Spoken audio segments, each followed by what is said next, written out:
Friends দেখো আমি এখন বানাবো, এখানে জল বসিয়েছি, এটাকে আমি কাই বানাবো আতপ চালের গুঁড়ো দিয়ে। তো দেখবে আমি একটা মানে ছেঁকা পুলি করব। তোমরা তো সবাই ভাজা পুলি, সেদ্ধ পুলি, দুধ পুলি সব খেয়েছো, আজকে আমি তোমাদের দেখাবো মানে সেঁকা পুলি কী করে করে। আগে গ্রামগঞ্জে যেমন আমার মা মাসি জেঠিমা ওরা বানাতেন, খেতে গরম গরম খুবই টেস্ট লাগে। তবে আমি তোমাদের বানিয়ে দেখাচ্ছি। এখন আমি কাইটা আগে করি। দেখো আমি এখন চালের গুঁড়োটা দিচ্ছি, এই যে জলটা ভালোভাবে ফুটে উঠেছে, তো এর মধ্যে সেদ্ধ আতপ চালের গুঁড়োটা আমি দিয়ে দিচ্ছি। মোট কথা আমরা যেরকম কাই করে রুটি করি সেরকম। আমি অফ করে দিই এটা। এই যে দেখো আমার কাইটা হয়ে গেছে, এই যে দেখো। এবারে আমি এটার মধ্যে এটাকে দিয়ে প্রথমে রুটি করব, তারপরে কি করে কাটি আমি তোমাদের দেখাবো। এই যে দেখো আমি এই যে আটার রুটি আমরা যেরকম করি সেরকম একটা দলা পাকিয়ে নিলাম। এটাকে আমি রুটিটা করি। এটা আবার তোমরা এরকম সেকে রুটিও খেতে পারো।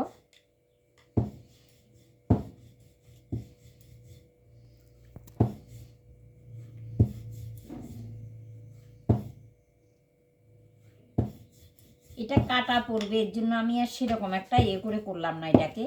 আর এই যে দেখো এখানে তিল আর নারকেল গুড় দিয়ে আমি এটাকে এরকম করে রেখেছি। এই যে দেখো গুড় আর নারকেল নাড়ু আমরা যেভাবে করি সেইভাবে করে ওতে আমি একটুখানি তিলকে ভেজে, তিলের একটা সুন্দর গন্ধ আছে। আর আমাদের নিয়ম আছে যে ওখানে আমাদের কালকে মানে পৌষ সংক্রান্তির দিন আমাদের তিল খেতে হয়। আর দেখো এইটাকে আমাদের দেশি ভাষায় আমরা টোয়াল বলি, টোয়াল। এটা বাঁশ দিয়ে, বাঁশের ওপরটা দেখেছো তো এরকম ঠিক জাস্ট ওপরের সবুজ অংশটা তুলেছি। আমাদের গ্রাম্য ভাষায় সত্যি কথা এটাকে টোয়াল বলে।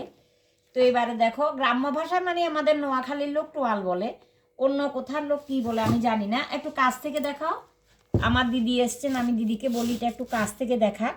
দেখো অনেকে অনেকভাবে পুলি কাটে, তো আমরা না হয় এভাবে করেই দেখালাম। আগে আমাদের মায়েরা যেরকম করে করতেন। এই যে দেখো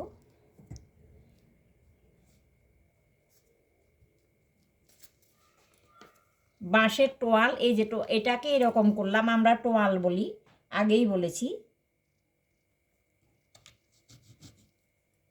এই যে দেখো অ্যাকচুয়ালি কি এই জায়গাটা মুড়ে মুড়ে দিলে দেখতে সুন্দর লাগে, কিন্তু এটা এখানে সেদ্ধ হতে চায় না। এর জন্য আমি পাতলা করে মায়েরা যেভাবে করতেন আমি সেভাবেই করেছি। আমি দু তিনটে করে একবার তোমাদের দেখাই, তারপরে কি করে এগুলো আমরা সেকে করি সেটা তোমাদের দেখাবো।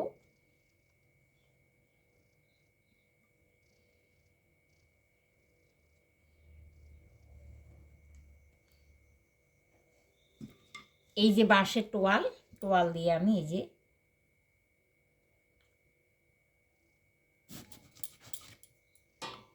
এই যে দেখো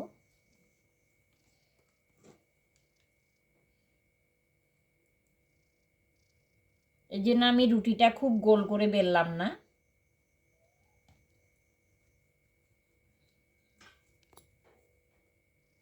এটা ডিজাইন করা আর কি, এর জন্য। এই যে দেখো আমি এগুলো সেঁকবো এখন। এই যে দেখো সরি, এই যে দেখো আমি চাটুটা বসিয়ে দিয়েছি, এরকম দেখেছি বলে হাতের থেকে এটা লেগে গেছে। আমি এবার এগুলিকে সেঁকবো, কিচ্ছু লাগবে না, খালি এই যে দিয়ে দিলাম। দেখো তিনটে বানিয়েছি, তিনটেই দেখাচ্ছি। অ্যাকচুয়ালি ভিডিও বড় হয়ে যাবে বলে আমি করছি না।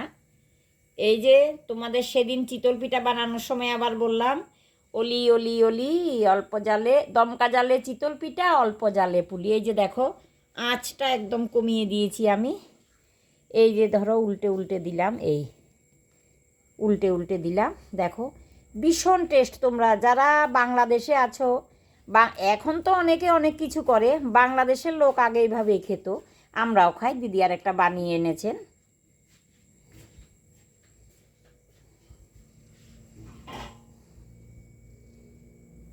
দেখো কি সুন্দর হয়েছে, বাঁশের টোয়াল, আমরা বলি টোয়াল।